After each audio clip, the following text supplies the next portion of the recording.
presencia de Dios, pero él no era tangible, no se podía tocar, porque no tenía cuerpo como usted y como yo, un cuerpo humano.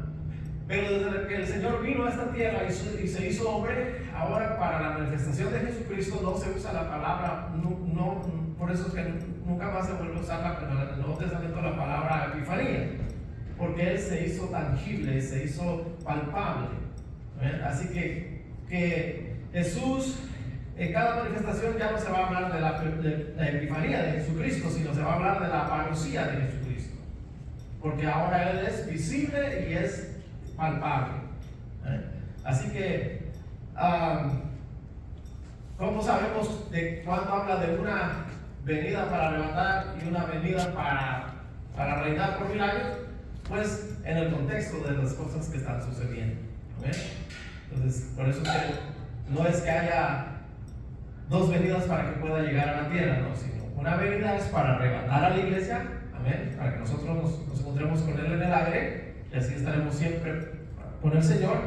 Y la otra venida es para reinar esta tierra.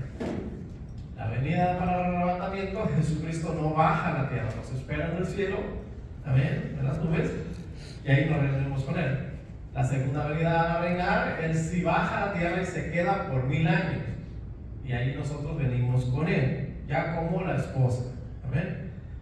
Entonces, es importante conocer estos datos para que no seamos confundidos en cuanto al arrebatamiento. Cuando no conocemos todos los aspectos del arrebatamiento, pues se nos da una sarta de textos, de citas bíblicas, y se puede engañar al cristiano haciéndole pensar que o no hay arrebatamiento, o el arrebatamiento es durante la gran tribulación, o el arrebatamiento es después de la gran tribulación. Pero de acuerdo a la escritura, pues el arrebatamiento es justo antes de la gran tribulación, y eso es lo que estamos tratando de hacer entender. Y para eso pues dijimos que el arrebatamiento, comparándolo con una figura, pues tiene 5 partes indispensables para que usted pueda entender o ver la figura completa del arrebatamiento. Si le presentan solamente una parte, pues ya le pueden tirar cualquier rollo y lo van a confundir. Pero si usted ve estas 5 partes, pues entonces ya entiende el asunto del arrebatamiento. Y pues empezamos con lo que es la promesa, ¿verdad? Hay una promesa en cuestión de que Cristo va a venir a tomar a su iglesia. ¿Se acuerda que ahí es maravilloso cómo la escritura usa las palabras correctas para cada cosa? Es decir, cuando habla del arrebatamiento usa la palabra harpazo, es decir, arrebatar o tomar con presteza.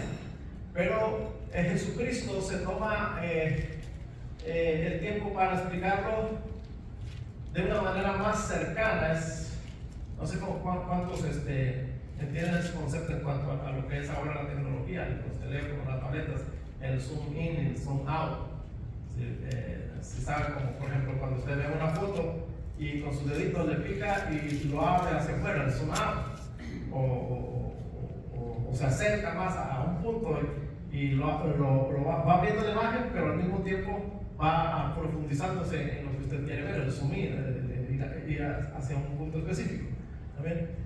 Entonces, el arrebatamiento, pues, como tal, San Pablo lo presenta como la palabra harpazo, que significa arrebatar, es arrebatar con presteza. ¿Amén? No con violencia. Algunos usan la palabra violencia, no es, desde mi punto de vista, no es correcto, porque se los presento de esta manera. Es como la madre descuidada, que no tiene cuidado de su hijo, va caminando, no tiene cuidado de su hijo, y su hijo corre hasta la calle y ella no tiene cuidado de él, sino que es cuando ya ve que el carro viene para atropellar a su hijo, entonces corre y lo avienta para que el carro no lo atropella, o lo jala y lo avienta hacia él, pero con una violencia que es descuidada.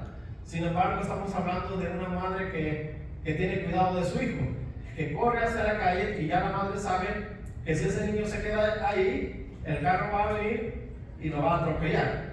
Entonces, ¿qué hace la madre? Ella corre y lo toma para sí, con presteza para sí, pero no a lo loco, con violencia, lo toma con presteza, sí, con rapidez, pero no con violencia.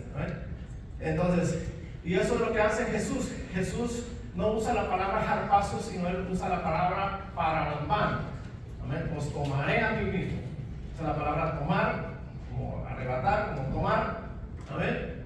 Os tomaré a mí mismo, pero no usa otra vez, no usa harpazo, sino usa paralambano. Entonces, os voy a tomar, pero él hace un zoom hacia lo más cercano, hacia su iglesia. Y ese paralambano significa agarrar a alguien íntimo, o sea, ya sea un familiar, una amistad muy cercana, alguien que está muy íntimamente ligado con él. En este caso es obvio que está hablando de la iglesia, porque la iglesia dijimos que es la desposada del Cordero, ¿verdad? Él viene por su desposada, por su novia. Por eso se usa la palabra paralambano en vez de usar harpazo, sino que nos acerca más bien al acto de cómo Jesús nos va a tomar para llevarnos a la casa del Padre.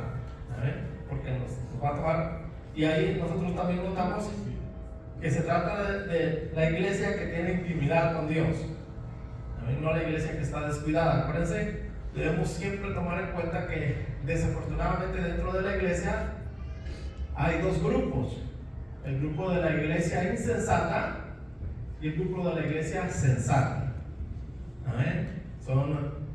Es tremendo porque prácticamente Jesucristo, aunque no lo menciona por porcentajes, sino por mitad, ya dice que hay 5 sensatas y 5 insensatas. Es decir, que cuando el Señor venga, mucho pueblo se va a quedar porque no tiene intimidad con el esposo o con el novio. ¿Amén? Entonces, vimos pues la promesa, y después de la promesa vimos también la razón, y la razón que dijimos es porque viene una gran tribulación. Así que por eso es que la iglesia va a ser arrebatada, va a ser tomada, como la madre que su hijo corre hacia el encuentro del carro, o donde pasa el carro, con toda seguridad que va a pasar en la calle, va a pasar un carro, ¿no? Pero viene la madre y lo toma para sí, lo arrebata. Entonces, por eso la razón del arrebatamiento es precisamente porque hay un carro que va a atropellar a la iglesia, no a la iglesia sensata, sino a la iglesia insensata. Y esta es la gran tribulación. Esa es la razón. Dijimos la promesa, la razón, y dijimos el propósito. Y el propósito del arrebatamiento son las bodas del Cordero. Acuérdense que el Padre quiso celebrar fiesta de bodas a su Hijo. Amén. Eso es por designio divino. No hay nada que pueda impedir esta celebración, las bodas del Cordero. Amén. Si hay selección, vimos que hay selección. ¿Cuál es la selección? Es precisamente que los siervos llamaron a todos, malos y buenos. Fueron por los caminos, por las veredas, por todos lados, y juntaron a todos. Pero igual hubo una selección, y la selección es que no todos son escogidos. Muchos son los llamados, pero pocos son escogidos a la boda. Amén. Es importante notar esto, hermanos, porque desafortunadamente las enseñanzas, las doctrinas erróneas se han filtrado en las iglesias. Amén. Y una vez tras vez encontramos en la palabra la advertencia de ser un pueblo apartado para Dios y ser un pueblo descuidado de la presencia de Dios. Amén. Y cada vez que el Señor nos da una promesa, también nos da una advertencia. Y precisamente hablando de lo que es las bodas del Cordero, el propósito del arrebatamiento, que son las bodas del Cordero, igual nos da la advertencia. Y esa nos damos desde el verso 10. Y saliendo los siervos por los caminos, juntaron a todos los que hallaron, juntamente malos con buenos. Dijimos que aquí estábamos hablando en cuanto a malos y buenos, está hablando de Israel y de los gentiles. Y las bodas fueron, o más bien de los gentiles y de Israel, y las bodas fueron llenas de convidados. Pero el verso 11 dice: y entró el rey para ver a los convidados, y vio allí un hombre que no estaba vestido de boda. Es decir, que para entrar a las bodas del Cordero es necesario vestirse de bodas. no es simple y sencillamente ser llamados a las bodas. Todos somos llamados a las bodas. Todos se les hace la misma invitación. Pero la responsabilidad de la iglesia, se lo voy a poner así, la responsabilidad de Dios es invitar a todos. Invita a mi boda. Voy a casar a mí. Esa es la invitación del Padre. Esa es la responsabilidad del Padre. Pero la responsabilidad de los invitados es vestirse de bodas. Y es lo que dice el Señor. Y entró el rey para ver a los convidados y vio a un hombre que no estaba vestido de bodas. Esa es la advertencia. Y le dijo: amigo, ¿cómo entraste aquí sin estar vestido de boda? Mas él enmudeció.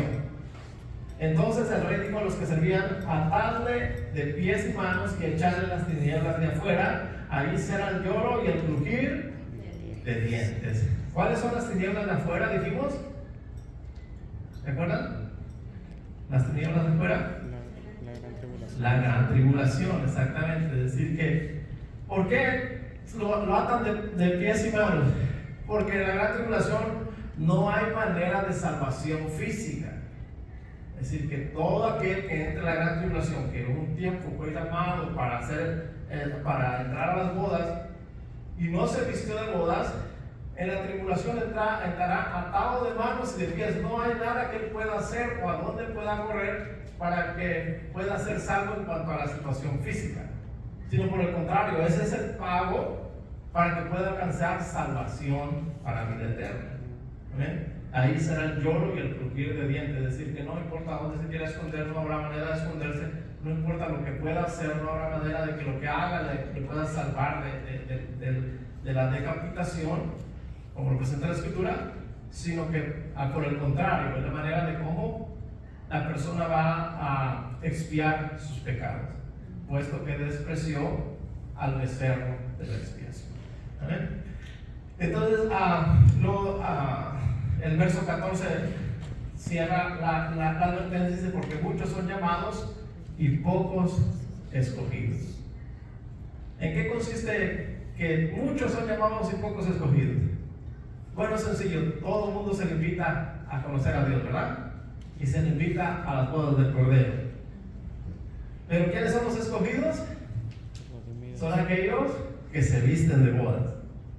No es que el Señor sea racista, que no, los güeritos sí me los llevo y los negritos no. O los gorditos sí y los flaquitos no. O al revés, ¿verdad? Antes los gorditos eran los preferidos, ahora son los flaquitos, ¿verdad? Antes los gorditos le hacíamos bullying a los flaquitos, ahora los flaquitos nos hacen bullying a los gorditos. Pero no es así los escogidos de Dios. Los escogidos de Dios son aquellos que se visten de bodas. Es decir, que aceptan la palabra de Dios, obedecen la palabra de Dios. Amén. Es por eso que ellos son llamados escogidos. Amén. Entonces el propósito vimos que es que Dios va a casar a su Hijo con la iglesia. Amén. Entonces vimos la promesa, vimos la razón, vimos el propósito, y hoy vamos a ver el cómo del arrebatamiento. ¿Cómo sucede? ¿Qué es lo que pasa? ¿De qué manera? Amén. El arrebatamiento. Y pues el primer versículo que nosotros podemos encontrar en la Escritura que habla acerca del arrebatamiento, es decir, hay muchos versículos que hablan acerca del arrebatamiento, y algunos ya los mencionamos en los 3 puntos que tratamos. Pero en cuanto a la palabra arrebatamiento, pues se presenta precisamente en Primera de Tesalonicenses capítulo 4 versos 16 al 17. Y ahí dice: porque el Señor mismo, con voz de mando, con voz de arcángel y con trompeta de Dios, descenderá del cielo, y los muertos en Cristo resucitarán primero. Muy bien, entonces es importante, hermanos, notar esto, que el arrebatamiento se va a suceder no solamente con los vivos que estemos en la tierra, sino también con aquellos que han muerto confiando en el Señor, o que han creído en Dios. Amén. Es importante notar eso, porque normalmente La iglesia tiene el concepto de que el arrebatamiento es nomás para nosotros que estamos vivos.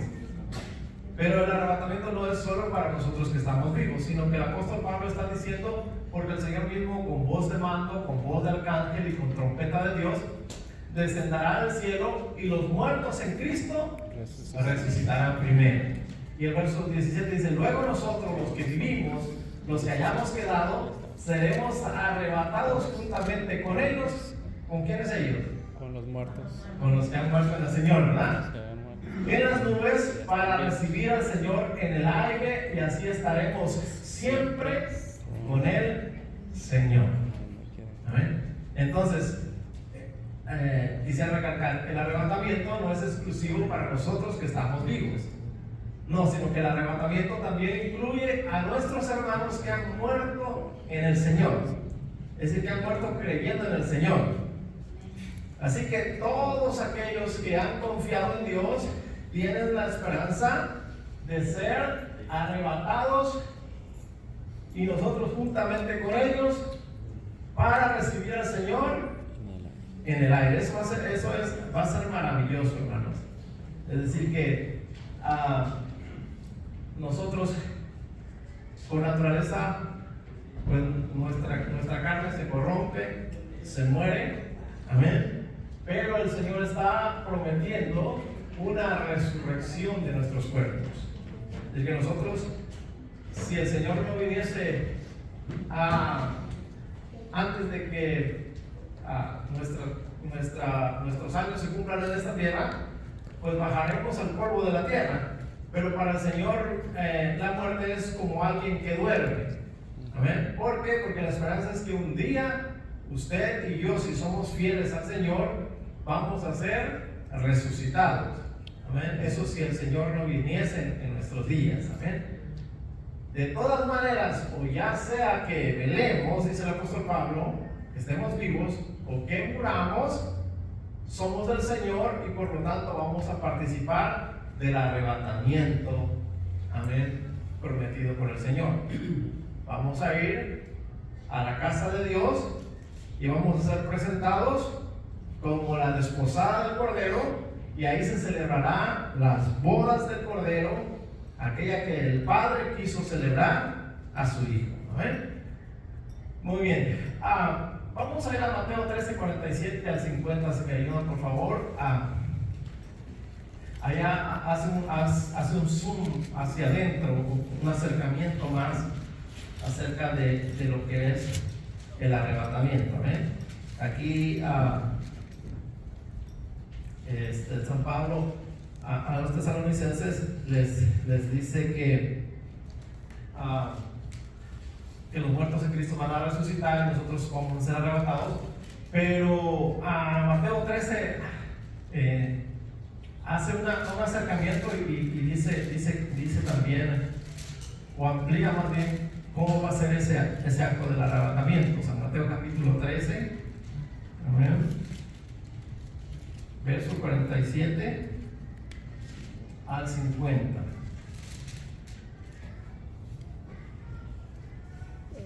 Amén. Si no está el micrófono, pues permítanme, lo leo yo. Dice así. Amén. Otra vez, San Pablo solo está hablando acerca de que el Señor mismo, con voz de mando, con voz de arcángel y con trompeta de Dios, descenderá del cielo. Es decir, que da la orden para que se suceda el arrebatamiento.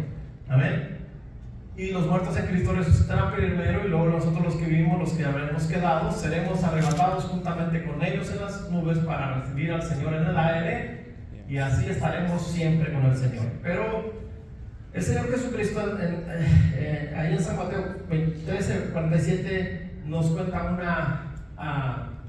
una parábola y habla acerca del reino de los cielos. Y dice: asimismo, el reino de los cielos es semejante a una red que, echada en el mar, recoge de toda clase de peces. Está hablando de metáfora. Y una vez llena, la sacan a la orilla, y sentados recogen lo bueno en cestas y lo malo echan fuera. Así será el fin del siglo. Saldrán los ángeles y apartarán a los malos de entre los justos. Ahí el Señor hace un acercamiento de la imagen de lo que es el arrebatamiento. Amén. Tesalonicenses, San Pablo a Tesalonicenses solo dice que Jesús con voz de mando, con voz de arcángel y con trompeta de Dios, es decir, Él da la orden. Pero Jesús en San Mateo revela que al dar la orden, los ángeles salen para los que son peces buenos, como la red, los recogen para sí. Amén. Los recogen para sí, pero los malos los echan a las tinieblas de afuera. Ahí va a ser el lloro y el crujir de dientes. Amén. Entonces, Jesús ahí en San Mateo hace un acercamiento más, es decir, que no iremos solos a la presencia de Dios o a la presencia de Jesucristo, sino que Él enviará a sus ángeles. Amén. Ese arrebatamiento será celebrado también por los ángeles. Nos tomarán. Esta figura o el antecedente de esta salvación, amén, de que Jesús da la orden y los ángeles vienen y nos toman y nos llevan a la presencia del Señor Jesucristo en el aire, es el tipo, la figura es Sodoma y Gomorra. Cuando Lot y su mujer vienen subiendo o escapando de Sodoma y Gomorra, y la escritura dice que los ángeles los tomaron de las manos, los apresuraban primero, sus fuerzas ya no les daban para huir, y ellos, los ángeles, los tomaron de las manos y con presteza los sacaron de Sodoma y de Gomorra, para que el juicio sobre Sodoma y Gomorra cayera. Entonces el arrebatamiento será igual así. Jesús viene, da la orden, y los ángeles vienen y recogen a la iglesia. Amén, la recogen y somos llevados a la presencia del Señor para estar para siempre con el Señor. Amén. Muy bien. Entonces, ¿cómo va a ser el arrebatamiento? Jesús da la orden, los ángeles vienen, toman a la iglesia, la llevan a donde está Jesucristo en el aire. Amén. Para reunirnos con Él en el aire, y así estaremos siempre con el Señor. No significa que estaremos siempre en el aire, no. Sino así estaremos siempre con el Señor. Significa que donde quiera que el Señor vaya, ahí iremos con Él. Vamos a ir a la casa del Padre primero para las bodas, y después donde quiera que Jesús vaya, la iglesia irá. Si está en el cielo, estaremos con Él en el cielo. Si viene a la tierra, vendremos con Él a la tierra. Si Él parte para la eternidad, iremos con Él a la eternidad, para tomar posesión para siempre en las moradas que Él prometió. ¿Se acuerdan? No se turbe vuestro corazón ni tenga miedo. La casa de mi Padre, muchas moradas. Amén. Muy bien. Entonces, ¿cómo va a ser el arrebatamiento? Es con presteza, y los ángeles son los que levantarán a la iglesia. Muy bien. La presteza del arrebatamiento y los cuerpos incorruptibles e inmortales. San Pablo en los Corintios, capítulo 15, vamos a ir allá, por favor.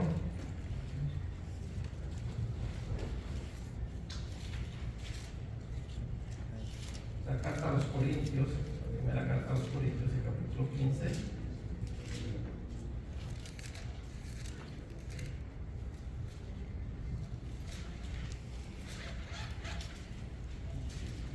Vamos a ir del verso 50 al 58.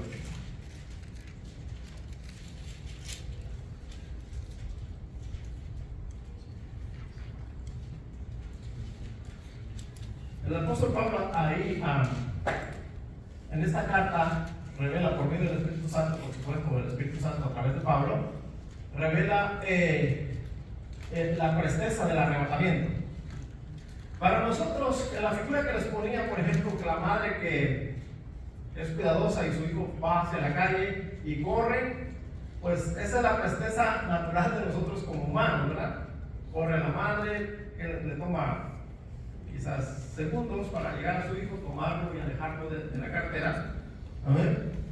Pero en cuanto a lo espiritual, el arrebatamiento o la presteza será mucho más alta, a tal grado que si a una madre le tomaría segundos para ir a alejar a su hijo de la cartera, pues al Señor le tomará milisegundos para ir a tomar a su iglesia de ser atropellada por la gran tribulación. Amén. Eso es lo que muestra el apóstol Pablo, qué tan tanta presteza, o qué tanta rapidez, o en cuánto tiempo sucederá lo que es el arrebatamiento. Él lo revela ahí, y también revela que usted y yo, así como somos naturales, amén, no podemos heredar el reino de los cielos o ir a la presencia del Padre. Con este cuerpo mortal no podemos entrar allá, sino que va a suceder algo, y San Pablo lo revela ahí, que va a suceder que nosotros vamos a recibir cuerpos incorruptibles. Este cuerpo se corrompe, le cae ácido, se quema, se daña, agua caliente, un mosquito le pica y se infecta y empieza a crear nutrición, porque el cuerpo se corrompe, amén. Pero no solamente seremos revestidos de incorrupción, sino también seremos revestidos de inmortalidad. ¿Ven? Eso es lo que revela el apóstol Pablo ahí en la primera carta a los Corintios, el capítulo 15, el verso 50 al 58, lo vamos a leer y dice así: pero esto digo, hermanos, que la carne y la sangre no pueden heredar el reino de Dios, ni la corrupción hereda la incorrupción. Amén. Con estos cuerpos corruptos no podemos entrar al reino de los cielos. Pero hay algo que San Pablo empieza diciendo, que la carne y la sangre no pueden heredar el reino de Dios. Entonces, si la carne y la sangre no pueden heredar el reino de Dios, pues ¿con qué cuerpo iremos a la casa de Dios? ¿Será que seremos invisibles o algo así? ¿O un fantasmita? No. Lo que pasa es que San Pablo está diciendo que la carne y la sangre, es decir, nuestra condición natural humana, nuestro cuerpo, si vive en el estado natural, vive por la sangre. Es decir, que si usted le saca la sangre, usted ya no puede vivir. ¿Amén? Entonces lo que San Pablo está diciendo es que hay que cobrar inmortalidad. No es que usted no vaya a tener carne o huesos, los va a tener, un servidor los vamos a tener. El elemento que no va a aparecer es la sangre, porque estos cuerpos subsisten por la sangre. Pero el cuerpo nuevo, el cuerpo inmortal, no subsiste por la sangre, sino que él subsiste por el poder de Dios. Amén. Es lo que el Señor Jesucristo dijo cuando se le apareció a sus discípulos. Ellos estaban espantados diciendo: es un fantasma, es un fantasma. Y él les dice: no soy un fantasma, soy yo, porque los espíritus o los fantasmas no tienen ni carne ni hueso como ven que yo tengo. ¿Amén? Es decir, que nosotros sí vamos a tener carne y hueso, pero no vamos a ser dependientes de la sangre, como ahora que nosotros por la sangre vivimos. No, sino que es a San Pablo también revela y dice que el primer hombre, alma viviente, vivía por la sangre que corre en sus venas, pero el segundo hombre, espíritu vivificante. Es decir, que ya de por sí el Señor nos dará vida sin necesidad de un sistema biológico natural como el que ahora tenemos. No, sino que recibiremos vida sobrenatural, vida que viene de Cristo Jesús, que viene de Dios. ¿Amén? Entonces sí tendremos carne y huesos, pero no tendremos sangre, porque la sangre es la que causa la vida, pero una vida mortal, una vida que se termina. Pero la carne y el hueso que vivirá en ese tiempo subsistirá por el poder de Dios que viene de Cristo Jesús. ¿Amén?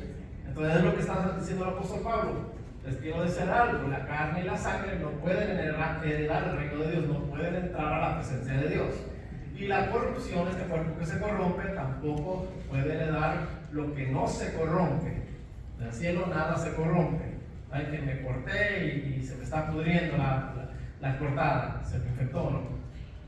Entonces es necesario que nosotros seamos vestidos de incorrupción y vestidos de inmortalidad. Y el verso 51 dice: he aquí os digo un misterio, no todos dormiremos, pero todos seremos transformados. ¿Qué entenderíamos en este versículo? Que dice: no todos dormiremos, pero todos seremos transformados. significa que hay gente que está durmiendo, ¿verdad?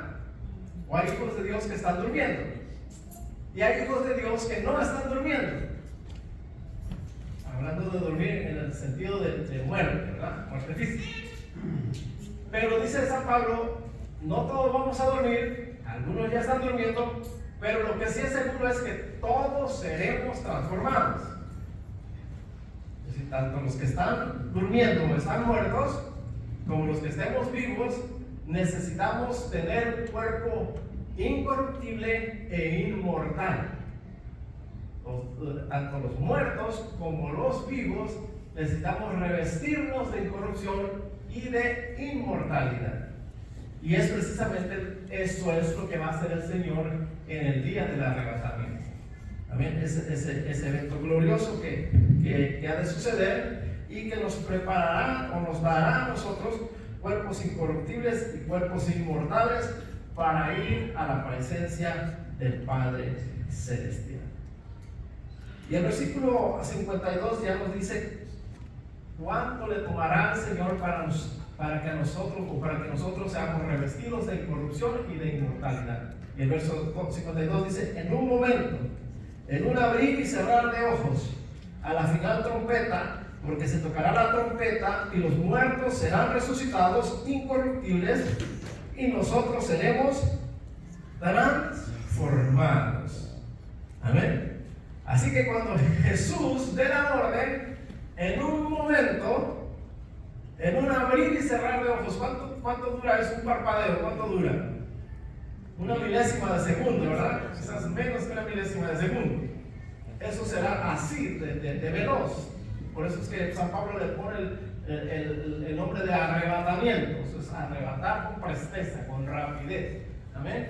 En un abrir y cerrar de ojos, la iglesia los muertos serán vestidos de incorrupción.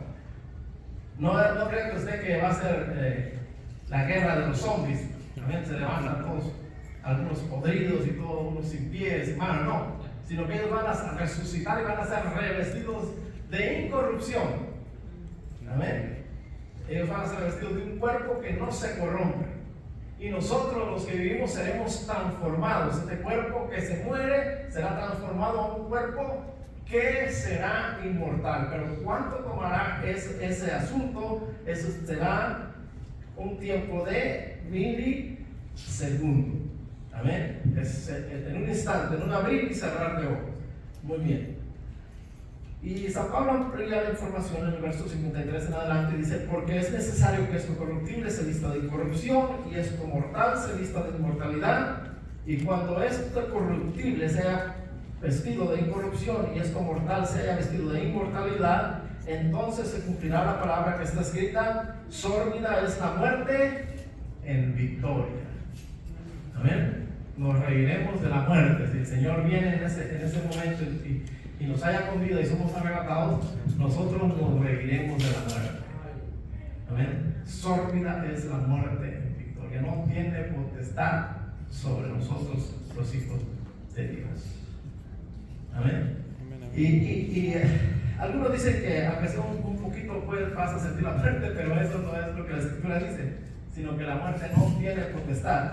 Y lo confirma en el verso siguiente, el verso 55, dice: entonces, se olvida la muerte de victoria, y San Pablo hace la pregunta: ¿dónde está, oh muerte, tu aguijón? Es decir, que cuando alguien muere es como que se le clava un aguijón.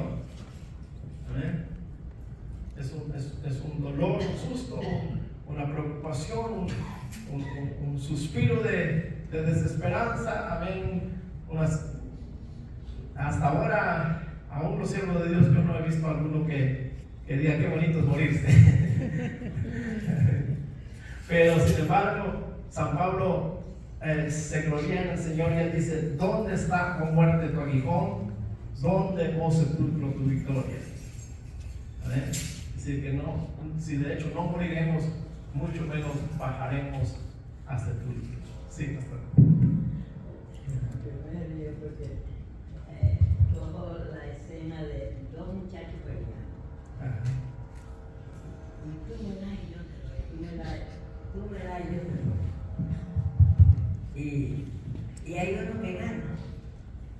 Y el que gana agarra al otro y lo atrapa y lo amarra. Y ahora le dice, se le para y se burla de él, le dice, ahora, dime, ¿quién gana? ¿Tú o yo? ¿Verdad? Cuando dice, ¿dónde está, oh muerte, tu aguijón? ¿Y dónde, oh sepulcro, tu victoria? Uno se va a burlar de la muerte y de, ¿verdad? Amén. Como el muchacho que le saca la lengua. Exactamente. Amén. Eso será glorioso. Mientras tanto, ella está peleando con nosotros porque nosotros no nos queremos morir. ¿Verdad? Es que La toda mujer persona de- en sano juicio, no sí. importa que edad tenga, no se quiere morir. Amén. Exactamente. Muy bien, pastor. Así es. Y ahí está el gozo del cristiano. Por eso es que San Pablo lo grita así: ¿dónde está, oh muerte, tu aguijón? ¿Dónde, oh sepulcro, tu victoria? Amén. Y el verso 56 dice: ya que el aguijón de la muerte es el pecado, el poder del pecado, la ley. Mas gracias sean dadas a Dios que nos da la victoria por medio de nuestro Señor Jesucristo. Así que, hermanos míos amados, estad firmes y constantes, creciendo en la obra del Señor siempre, sabiendo que vuestro trabajo en el Señor no es en vano. Es decir, que San Pablo está diciendo: vale la pena sufrir por la causa de Cristo. Vale la pena ser vituperados, ser menospreciados, ser calumniados, todo tipo de cosas que vengan a la vida. Vale la pena porque ya la promesa es que nosotros nos gozaremos y recibiremos esa inmortalidad que viene de parte de Dios. ¿Amén? Muy bien. Entonces, ¿cómo es el arrebatamiento? Es en un abrir y cerrar de ojos. Amén. Cuerpos incorruptibles e inmortales. Hay algo ahí que hay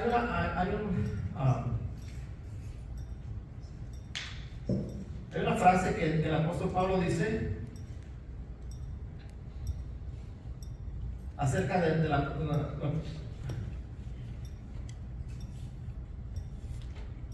acerca del arrebatamiento, de la presteza del arrebatamiento, pero él dice también algo que da la orden para que el arrebatamiento suceda, la transformación suceda, y es en el 52, dice: en un momento, en un abrir y cerrar de ojos, a la final trompeta, porque se tocará la trompeta y los muertos serán resucitados incorruptibles y nosotros seremos transformados. Y esa palabra, a la final trompeta, ha sido una palabra de controversia, porque los que quieren decir que el arrebatamiento sucede después de la gran tribulación usan esta expresión, dicen: sí, es cierto, los muertos van a resucitar, sí, los que estamos vivos vamos a ser transformados, pero eso va a ser al final de la gran tribulación, porque ahí dice que a la final trompeta, y Apocalipsis tiene 7 trompetas, ¿verdad? Pero lo que no dice que también tiene 7 copas. Y que en Apocalipsis primero están las trompetas y después están las copas. Y que ellos ven este asunto como dos cosas separadas. Así que si ellos ven las dos cosas separadas, pues a la final trompeta no es el fin de la gran tribulación. Vendría otra parte que son las copas. De acuerdo a cómo ellos lo interpretan. Por supuesto que nosotros sabemos que es las dos visiones es una sola visión. Tanto las trompetas como las copas es el mismo asunto. Por supuesto que la séptima trompeta es ya el final de la gran tribulación. Pero San Pablo no está hablando de esa final trompeta, sino que San Pablo está hablando de lo que es la fiesta de las trompetas. No voy a abundar ahorita porque vamos a hablar acerca de las fiestas de Jehová, 7 fiestas de Jehová, pero sí quiero ubicarnos de qué estaba hablando el apóstol Pablo, porque muchos usan esta expresión de Pablo pensando que se refiere a la trompeta del Apocalipsis, a la séptima trompeta del Apocalipsis. Y si no, es por eso es que ellos dicen que la iglesia va a ser arrebatada al final de la gran tribulación. Pero San Pablo no se está refiriendo a esa trompeta. ¿Por qué? Porque para empezar, la trompeta del Apocalipsis la toca un ángel. Y esta trompeta final la toca Jesucristo. Así que el arrebatamiento no es al final de la gran tribulación, cuando la séptima trompeta se toque, no, sino que San Pablo está tomando la figura de la fiesta, precisamente la fiesta de las trompetas, cuando había sonidos de trompetas, pero se hacía una final trompeta para llamar a santa convocación. Entonces, cuando se tocaba esa final trompeta, que por lo general era un sonido largo, esa era la final trompeta, amén, eso significaba santa convocación. Entonces, a esa trompeta se está refiriendo el apóstol Pablo. Por eso es que se tocará la trompeta, la final trompeta. ¿Amén? Muy bien, quería decir eso porque los que hablan acerca de un arrebatamiento después de la gran tribulación, pues están usando este texto para decir que, miren, ya ven, es a la final trompeta, la trompeta número 7, pero no es así. Muy bien. Entonces, ¿cómo va a ser el arrebatamiento? Los muertos en Cristo, los que vivamos, seremos arrebatados en un abrir y cerrar de ojos, con cuerpos incorruptibles, con cuerpos inmortales, tanto los muertos como los que vivamos. Muy bien. Ya que sabemos que el arrebatamiento es no solo exclusivo de los que estemos vivos, sino también de los que han muerto en el Señor, pues San Pablo también nos da la lista o el orden de la resurrección de los muertos. Y es interesante entender esto, porque también esto es causa de controversia, porque desafortunadamente hay gente que ha entrado en la iglesia que le gusta crear controversia y le gusta torcer la escritura, tergiversar, torcer la escritura. ¿Amén? Pero el Señor, nuestro Dios, nos ha dejado los antecedentes y las figuras, y también nos ha dejado los mandamientos claros de todas estas cosas que han de suceder. ¿Amén? Si regresamos un poquito a lo que son las bodas del Cordero, a través de la Escritura, el Señor va a permitir unas bodas, o el asunto de las bodas, de la situación matrimonial, y nos va a enseñar cómo se hacía o cómo Él condujo a los pueblos para que se hicieran estas cosas, para que nosotros podamos entender en nuestros días las bodas del Cordero. Si regresamos un poquito hablando acerca de las bodas,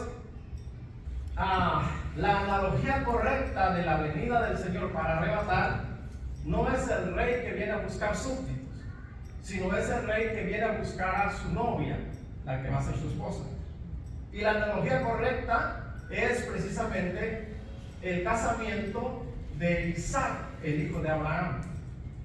No mira la escritura, pero les voy a contar la historia y ustedes pueden ir a la escritura del Antiguo Testamento, Génesis, revelar 24, si no me equivoco, cómo Abraham quiere casar a su hijo, a Isaac. Y dice que busca al siervo, el más antiguo de entre sus siervos, y lo envía a buscarle mujer a Isaac dentro de su parentela. Y va a buscarlo, amén, y se va hacia lo que es el norte, donde ahora es Siria, amén. Allá está Nacor, un hermano de Nacor, Lemuel, y su hijo Labán y su hija Rebeca. Y ahí va y encuentra el siervo, hace un voto al Señor y el Señor le concede a la esposa de Isaac. El siervo lleva un juramento: voy a buscarle esposa a mi hija y a mi hijo, perdón, y si ella no quiere venir, pues tú eres libre de ese juramento, pero si ella quiere venir, pues ya es de bendición para mí. Así sucede. El siervo encuentra a Rebeca y Rebeca decide casarse con Isaac, y ella viene de camino hacia la casa del padre de Isaac. ¿Amén?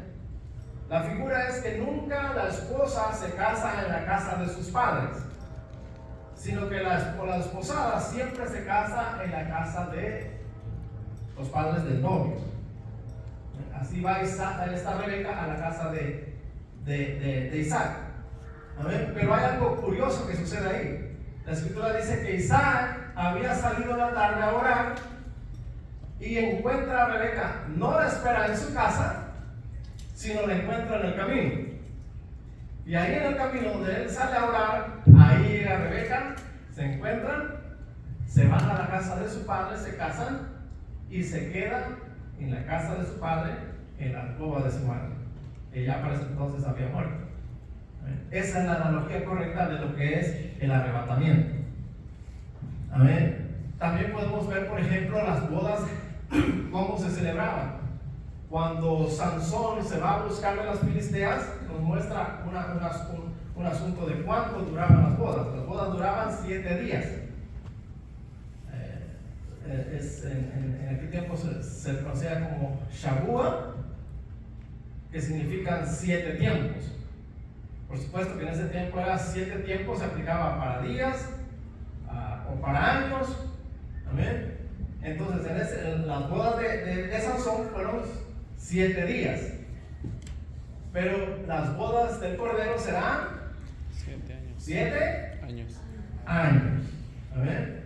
Entonces la Escritura nos da las pistas, los antecedentes de cómo el Cordero va a celebrar la boda. La boda se va a celebrar en la casa del Padre. La boda, el novio va a venir a mitad de camino o en el cielo a encontrar a su novia, y la novia va a ir a donde está el novio, y de ahí se van a la casa del Padre para celebrar su matrimonio por 7 tiempos. En este caso, 7 años. Ahora también la ley nos muestra el asunto de la relación, la advertencia que hay en cuanto a la boda. Y la ley decía que si un hombre se casaba con una mujer, la mujer debía de ser virgen. Porque si él encontraba que no era virgen, él podía rechazar a la novia y regresar a entregarla a sus padres, pues había sido engañado. Entonces, ¿cómo lo hacían? Pues es fácil de entender, porque los padres, como testigos, cuando el marido se quejaba y decía, no, oiga, me entregaron a una doncella que ya no era virgen. Entonces, los padres eran los testigos que sacaban un trapo. Esa práctica, por supuesto, que iba a fracasar. Simple y sencillamente era figura de lo que había de suceder. Sacaban un trapo en el cual la muchacha se había allegado a su esposo y, por supuesto, en el asunto de la relación había sangrado. Y ese trapo los padres lo tomaban y lo guardaban cierto tiempo. Porque si el hombre solo venía para difamar a la esposa, ellos tenían la prueba de que su hija realmente era virgen. Es vergonzoso para nuestros días, ¿verdad? Ese asunto. Pero por supuesto que eso solo era figura de lo que va a venir. Amén. Entonces, ¿qué significa eso? Que no basta con solamente ser la desposada del Cordero, como ahora se está diciendo la doctrina. No, ya salvo siempre salvo. O sea, ya soy la desposada y ahora sí puedo hacer lo que quiera y puedo andar con quien quiera. No, la desposada está condicionada a que debe permanecer, amén, en pureza para su prometido. Esa es la figura de lo que es el matrimonio. Entonces, tanto el matrimonio como lo que es el arrebatamiento también tiene sus figuras en el Antiguo Testamento. Amén. Sobre todo en la ley. Y en la ley nos va a mostrar el asunto de la resurrección como una cosecha, porque el arrebatamiento está figurado como la gran cosecha, la siega, la cosecha. Amén. Y eso lo vamos a ver antes de ver los tiempos que el apóstol Pablo muestra, como el orden de la resurrección de los muertos. Vamos a ver las cosechas en Levítico 23, del 9 al 11 y el 22, para que podamos entender de lo que el apóstol Pablo está hablando. Amén. Guiado por el Espíritu Santo, por supuesto. Les voy a pedir que vayamos a la escritura y vamos a ir al libro de Levítico, capítulo 23. Levítico capítulo 23, y vamos a ver del verso 9 al verso 11 y después vamos a ir hasta el 22. Dice así: y habló Jehová a Moisés diciendo: habla a los hijos de Israel y diles: cuando hayáis entrado en la tierra que yo os doy, y seguéis su mies, traeréis al sacerdote una gavilla por primicia de los primeros frutos de vuestra siega. Y el sacerdote mecerá la gavilla delante de Jehová, para que seáis aceptos el día siguiente del día de reposo, la mecerá. A ver, y el verso 22 nos dice: cuando segaréis la mies de vuestra tierra, no segaréis hasta el último rincón de ella, ni espigarás tu siega. Para el pobre y para el extranjero la dejarás, yo Jehová vuestro Dios. Entonces, San Pablo va a hablar acerca de este asunto, pero Levítico nos va a mostrar el asunto de la cosecha o de la siega. ¿En qué momento se celebraba la siega o se empezó a celebrar para realizar esta celebración de la siega? Dios les da el mandamiento antes de entrar a la tierra prometida. Ellos vienen saliendo de Egipto, pero ellos no están celebrando esta fiesta de las gavillas, porque todavía no han entrado a la tierra prometida. Ellos lo que celebraban eran los panes sin levadura.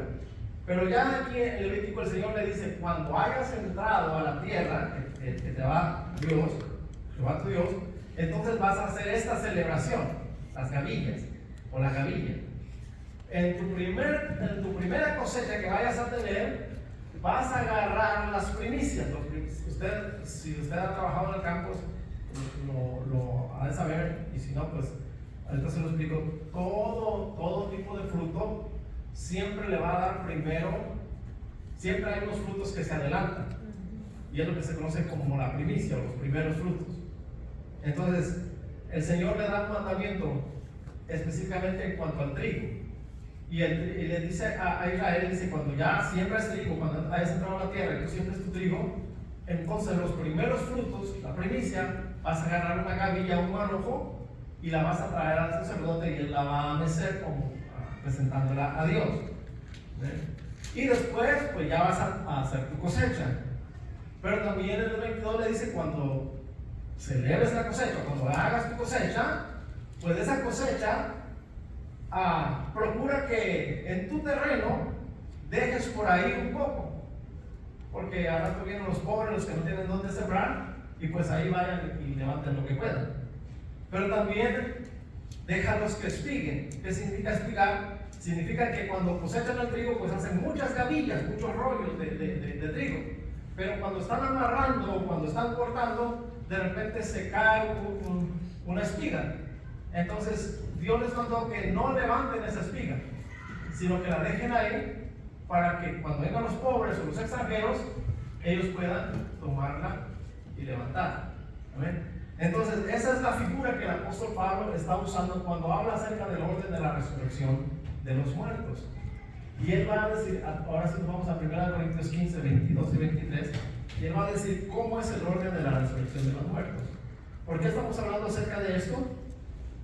Porque el arrebatamiento no se trata solamente de nosotros los que hayamos quedado, sino también se habla de los que han muerto en el Señor.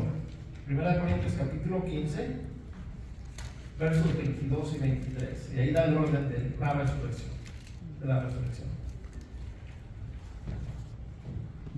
Dice: porque así como en Adán todos mueren, también en Cristo todos serán vivificados. ¿Se acuerdan? El arrebatamiento es para todos, tanto muertos como vivos.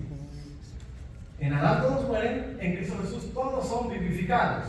Ahora, San Pablo nos va a revelar un detalle, y el detalle que nos va a revelar San Pablo es precisamente con respecto a lo que corresponde a la cosecha. Dice: pero cada uno en su debido orden. Cristo las primicias, luego los que son de Cristo en su venida. Así que el orden es este: Cristo, las primicias, luego los que son de Cristo en su venida. ¿Cómo es este asunto? Bueno, el asunto es que está siguiendo la figura de la cosecha. Cristo, en realidad San Pablo identifica a Cristo como parte de la gavilla, pero él va a hacer denotar a Cristo porque Cristo merece siempre la primogenitura o el primer lugar en todo. Pero Jesucristo es también parte de las primicias, porque el día que Él resucitó, también hubo un grupo de personas que resucitaron, lo que se conoce como las primicias. Amén. Entonces, ese es el orden: Cristo, las primicias, luego los que son de Cristo en su venida. Amén. Y esto es la gran cosecha. La gran cosecha es cuando Cristo Jesús venga a arrebatar a la iglesia. Ahí van a ser arrebatados todos los que son de Cristo. Los que murieron y son de Cristo, ahí van a ser todos ellos arrebatados. Amén.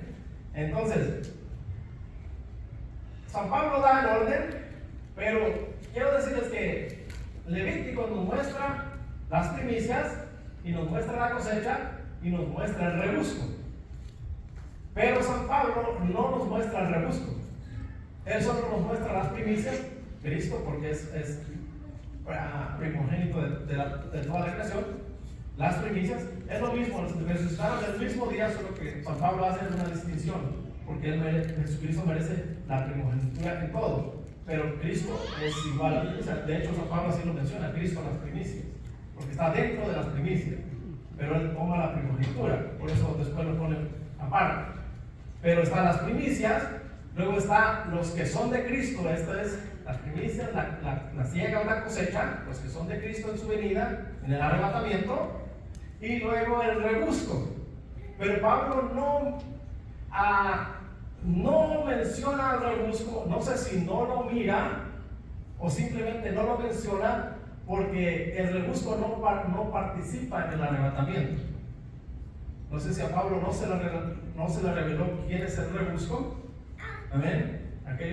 Las espigas que quedaron tiradas o el poquito que quedó por ahí fuera. Pero él no lo menciona, él solamente menciona Cristo, las primicias y la cosecha. Es San Juan el que nos revela el rebusco. Aquellos que se quedaron, un grupito por acá, otro que se quedó por allá. Amén. El rebusco, San Juan sí lo menciona, pero Pablo no lo menciona. No sé si a él no le fue revelado por el Espíritu o simplemente no lo menciona porque el rebusco no participa del arrebatamiento. Cuando Cristo Jesús venga, los muertos aquí, amén, son las primicias, que de hecho estos ya resucitaron, y luego los que son de Cristo en su venida. Y es lo que vamos a ver ahorita, lo más rápido que se puede. Vamos a ir a ver, ahora sí nos voy a pedir ayuda y vamos a ir hablando de Cristo la primicia. Vamos a ver a Marcos 16, del 1 al 6, ¿quién me ayuda? Y Colosenses 1, verso 18.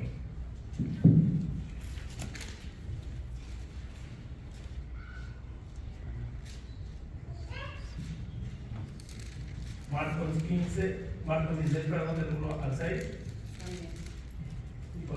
Y Colosenses 1, 18. Cuando pasó el esposo María Magdalena, María la madre de Jacobo y Salomé compraron especies aromáticas para ir a ungir. Y muy de mañana, el primer día de la semana, vinieron al sepulcro y ha salido el sol. Pero decían entre sí: ¿quién nos removerá la piedra de la entrada del sepulcro? Pero cuando miraron, vieron removida la piedra, que era muy grande. Y cuando entraban en el sepulcro, vieron a un joven sentado al lado derecho, cubierto de una larga ropa blanca, y se espantaron. Mas él les dijo: no os asustéis, buscáis a Jesús Nazareno, el que fue crucificado, ha resucitado, no está aquí. Mirad el lugar en donde le pusieron. Exactamente, él ha resucitado. Lo notorio de este pasaje es precisamente que lo que dice Levítico es el primer día después del día de reposo. Es decir, se celebra primero la Pascua, y la Pascua, después del día de reposo, el siguiente día es el domingo, y es ahí donde entonces se ofrecía la gavilla, las primicias. Pues es exactamente lo que sucedió el día que Jesucristo murió. Pasó el día de reposo y el primer día de la semana, el domingo, Él resucitó. Pero ese mismo día, amén, el mismo domingo, después de la resurrección de Jesucristo, también un grupo para formar la gavilla de la primicia resucitó también. Amén. Y es siguiendo la escritura. La escritura, la ley que Dios le dio a Moisés es figura de lo que había de suceder. Amén. Así que Jesús resucitó el primer día de la semana, después del día de reposo. ¿Por qué San Pablo lo separa aquí en el orden? Otra vez, Jesús es parte de las primicias, pero lo separa de las primicias porque Él tiene una condición, y ese lo vamos a ver en Colosenses 1:18. A ver quién me ayuda.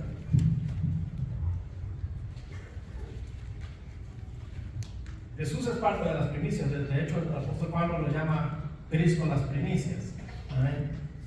En el verso 20.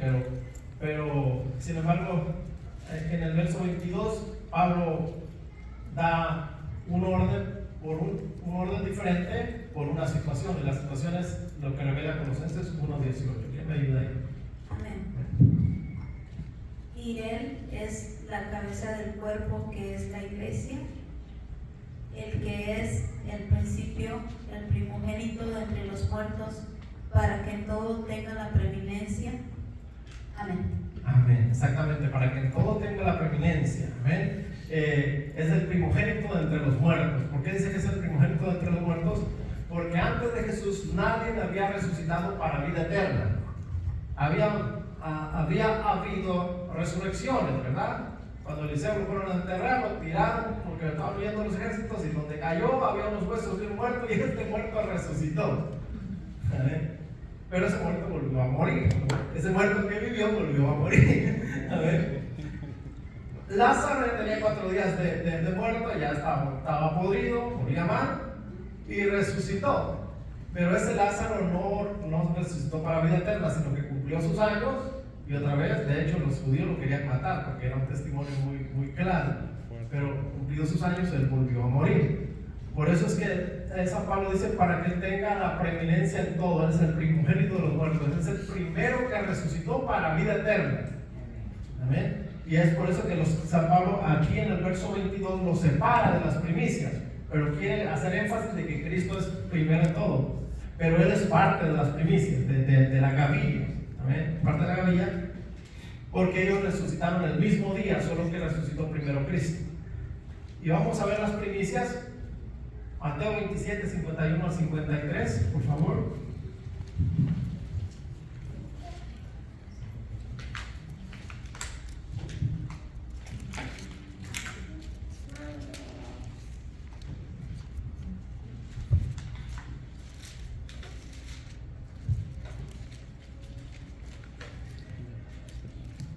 ¿Quién me ayuda? Mateo 27, 51 al 53.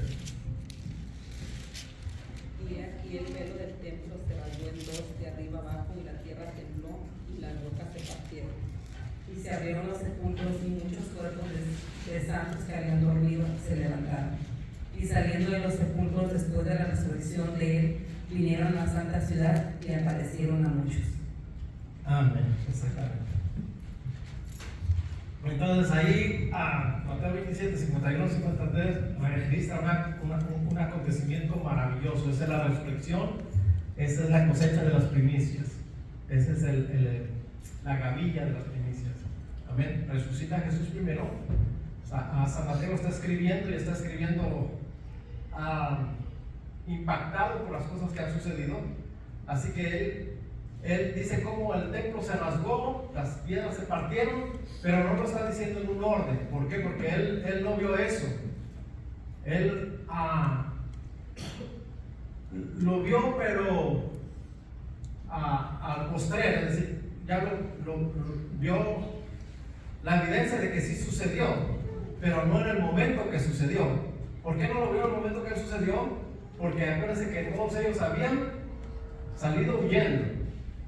Así que Mateo está escribiendo rápido las cosas que sucedieron cuando Cristo Jesús entregó su vida por nosotros. Y no lo pone en un orden. Así que está diciendo que el velo del templo se rasgó, las piedras se partieron, y ahí él escribe algo que nos demuestra el orden de la cosecha. Y él dice que cuerpos de muchos santos, primero dice que los sepulcros se abrieron y los cuerpos de muchos santos se levantaron. Y no solo se levantaron, sino que anduvieron en la ciudad, visitando su lugar. No sé si tenían sus familias ahí, o quizás eran de los muy antiguos que habían muerto, que a lo mejor ya no tenían familia, pero ellos anduvieron en la ciudad. ¿Amén? Y eso es las gavillas, o la gavilla, la de los primeros frutos. Otra vez, Jesús y ellos resucitaron el mismo día, solo que primero resucitó Jesús muy temprano por la mañana y después ellos resucitaron. Por eso es que San Mateo añade, dice, después de la resurrección de Jesucristo. ¿Amén? No es cuando Cristo estaba pendiente de la cruz, cuando el velo del templo se rasgó, no, es después que Jesús resucitó, ese mismo día, pero después resucitaron ellos, porque esta es la gavilla de las primicias. ¿Amén? Esa es la figura que está tomando el apóstol Pablo, y él da el orden. Primero Cristo, después las primicias, luego los que son de Cristo en su venida. Entonces, ¿qué significa esto? Que estos ya resucitaron y ya están en la presencia de Dios. Jesús está a la diestra del Padre, y ahí con él, o él llevó a las primicias. ¿Amén? Pero luego viene la siega, la cosecha, y esto es el arrebatamiento. Todos los que han muerto en el Señor serán resucitados ese día. ¿Amén? Cuando la trompeta suene, cuando seamos transformados en un abrir y cerrar de ojos, nosotros que vivimos, pero los muertos en ese momento serán resucitados. De hecho, el apóstol Pablo no lo menciona, pero la Escritura nos revela quiénes van a resucitar en ese tiempo. Y ahí van a resucitar los del diluvio, van a resucitar los de la ley, y van a resucitar los de la iglesia. Amén. Es decir que desde Adán, Abel, Set y toda esa línea hasta Noé, de lo que son los hijos de Dios, todos ellos van a resucitar justo el día del arrebatamiento. Pero también los de la ley, los hebreos, todos ellos van a resucitar el día del arrebatamiento. Amén. Y la iglesia sensata, los que han muerto en el Señor Jesucristo, también van a resucitar el día del arrebatamiento. Por eso es que el Apocalipsis Juan revela que vio una multitud que nadie podía contar. ¿Por qué? Porque todos estos, los que son de Cristo, todos ellos van a resucitar ese día, la cosecha, la siega. ¿Amén? Vamos a ver unas citas rapidito, el tiempo se va bien rápido, pero vamos a ver unas citas, vamos a ver los del diluvio. 1 Pedro 3, 18 al 21.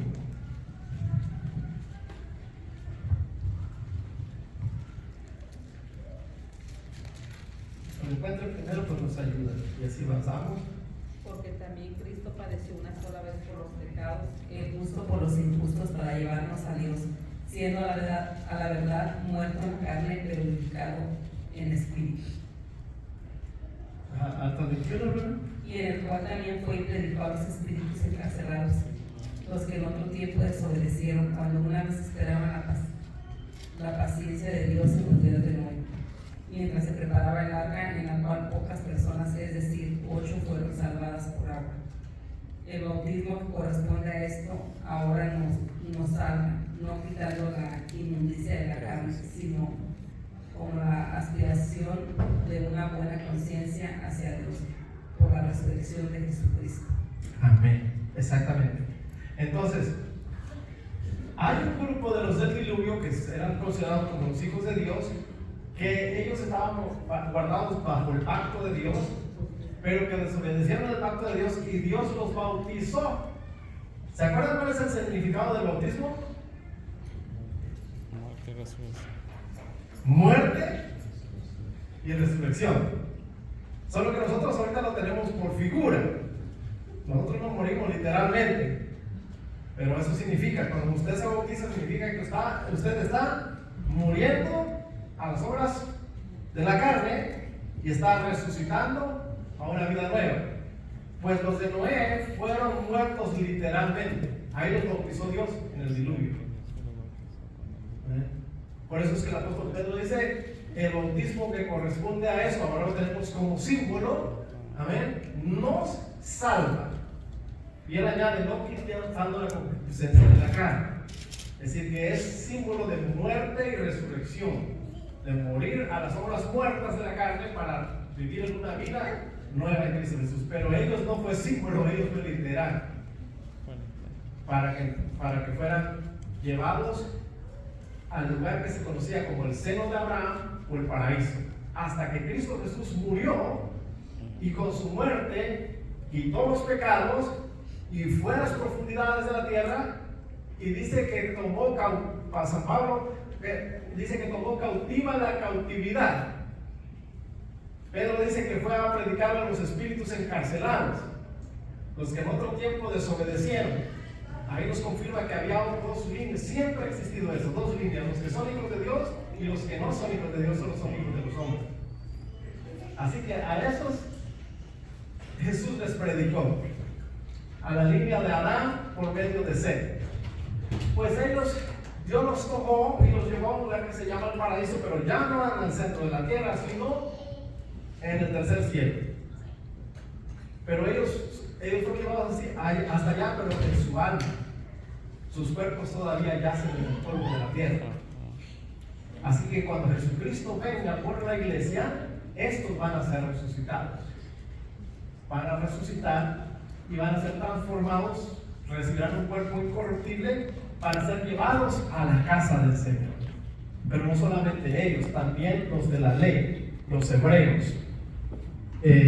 Vamos a ver si nos da tiempo ver esto. Hebreos capítulo 11, versos 9 al 16.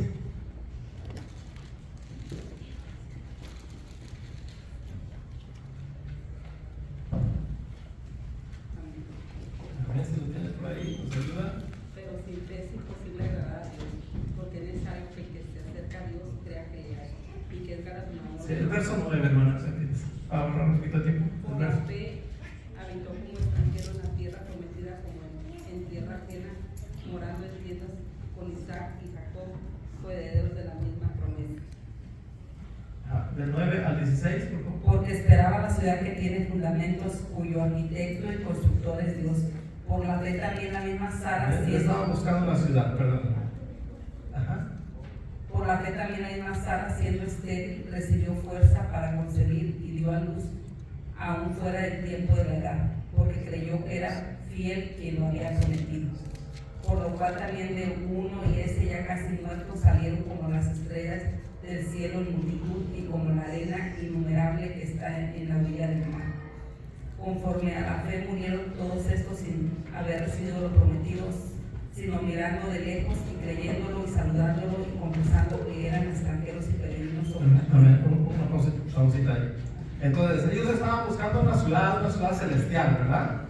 ¿Y le recibieron? No, sino que lo creyeron y lo saludaron de lejos, la nueva Jerusalén, por fe, la ciudad celestial. Pero no la recibieron todavía. Muy bien, sigan. Porque los que esto dicen claramente dan a entender que buscan una patria. Una patria, exactamente. Pues si hubiesen estado pensando en aquella de donde salieron, ciertamente tenían tiempo de volver, pero anhelaban una mejor, esto es celestial, por lo cual Dios no se avergüenza de llamarse Dios de ellos, porque les ha preparado una ciudad. Exacto, les preparó una ciudad, a los hebreos les preparó una ciudad. Ayúdenme con los versos 35, hermanos, también. De ese mismo capítulo. Las mujeres recibieron sus muertos mediante resurrección, mas otros fueron atormentados, no aceptando el rescate a fin de obtener mejor resurrección. Exactamente. Es decir, que sí ha habido resurrección en el tiempo antiguo, pero era para otra vez volver a morir cuando cumplieran sus años. Pero otras mujeres dicen que decidieron que mejor no resucitaran para que pudieran obtener una mejor resurrección. Es decir, cuando el arrebatamiento suceda, esa es la resurrección que ellos están esperando. Amén. Muy bien, versos 39 y 40, hermano, me ayuda por favor. Y todos estos, aunque alcanzaron buen testimonio mediante la fe, no recibieron lo prometido, proveyendo Dios alguna cosa mejor para nosotros, para que no fuesen ellos perfeccionados aparte de nosotros. Exactamente, es decir, que esa expresión que dice proveyendo Dios alguna cosa mejor para nosotros, significa que ellos esperaron hasta que nosotros recibiésemos también esa misma promesa de una ciudad celestial y la promesa de resucitar si es que morimos, amén, para que al mismo tiempo recibamos la herencia, la ciudad celestial, amén. Así que ese día del arrebatamiento resucitarán también los hebreos, amén, resucitarán los del diluvio, resucitarán los hebreos y resucitarán los de la iglesia. Y vamos a ver primero Tesalonicenses capítulo 4 del 13 al 14, amén. Y ahí vamos a parar por causa del tiempo, pero ayúdenme, vamos a ver primera Tesalonicenses 4 del 13 al 14.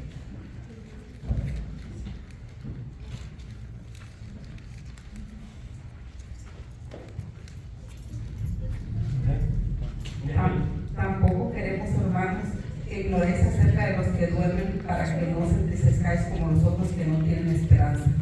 Porque si creemos que Jesús murió y resucitó, así también traerá Dios con Jesús a los que durmieron en él. Amén, exactamente. Es decir, no queremos, hermanos, que se estén angustiando como aquellos que no tienen esperanza. ¿Usted ha visto un muerto sin Dios? ¿O al familiar de un muerto sin Dios? Es desesperante, ¿verdad? Los gritos, la desesperación, se jalan las greñas, se desgarran, porque es desesperante. Pero el apóstol, porque ellos no tienen esperanza, pero el apóstol Pablo dice que tampoco queremos, hermanos, que ignoréis acerca de los que duermen o de los que se mueren, para que no os entristezcáis como los otros que no tienen esperanza. Es decir, que no está diciendo San Pablo que no nos entra tristeza, por supuesto, que nos entristecemos por alguien que parte, pero no nos entristecemos como aquellos que no tienen esperanza, porque sabemos que nuestros muertos, los que mueren en el Señor, ellos tienen esperanza. Un día van a ser resucitados, es lo que dice el verso 14, porque si creemos que Jesús murió y resucitó, así también traerá Dios con Jesús a los que durmieron en él. Es decir, que ellos por mandato de Dios, en el día del arrebatamiento, serán resucitados para unirse con Jesús. Amén. Y así nos reuniremos con Jesús en el aire y así estaremos siempre con el Señor. Nos reuniremos para ir a la casa del Padre. Amén. Para los bodas del Cordero. Entonces, vemos el orden de la resurrección, vimos primicias, vimos los que son de Cristo, de su venida o en el arrebatamiento, de su parucía para el arrebatamiento, pero Apocalipsis nos va a mostrar el rebusco. Y también lo vamos a analizar porque en el rebusco muchos están usando esta escritura para decir que la resurrección sucede al final de la gran tribulación. ¿Por qué? Porque esta revelación se encuentra precisamente en Apocalipsis capítulo 20 y dice que esta es la primera resurrección. Entonces ellos hacen un análisis. Si aquí dice que al final de la primera resurrección, entonces no hay arrebatamiento porque no hay resurrección antes de la tribulación, porque la primera resurrección es después de la gran tribulación. Y hacen ¿cómo es en dominicano? Un sancocho. Entonces, pero hemos entendido el orden y ya lo vamos a tratar en este asunto, para que no seamos confundidos. Amén. La primera resurrección, él dice, no, es que si aquí te dice que es la primera resurrección, significa que no ha habido ninguna resurrección. Y ese es un análisis que parece que tiene lógica, pero es ilógico. ¿Por qué? Porque si decimos que no ha habido resurrección, entonces Jesucristo no ha resucitado hasta después de la tribulación. Y las primicias no han resucitado hasta después de la tribulación. Lo que pasa es que ellos no entienden el asunto del rebusco ahí y no entienden las etapas de la resurrección. Y es lo que vamos a ver en la próxima clase para que veamos el cómo del arrebatamiento. Y después de esa clase se pone más interesante porque vamos a ver el cuándo del arrebatamiento. ¿Cuándo va a ser? La Escritura nos revela con claridad que es antes de la gran tribulación. Eso es lo que vamos a ver. Muy bien, hermano, pues póngase de pie. Yo sé que este tema es bastante extenso. Yo voy corriendo y voy por encima, pero tratando de que sea entendible. Si usted está esperando ver el tiempo en el que qué tan cerca estamos del arrebatamiento, le va a tocar esperar hasta lo que es el reloj de los gentiles. Ahí Dios da ya unas señales tan claras para saber qué tan cerca estamos. La estatua del Nabucodonosor nos muestra con claridad el tiempo en el cual estamos viviendo, pero ya llegaremos allá si el Señor lo permite, si es que no viene antes.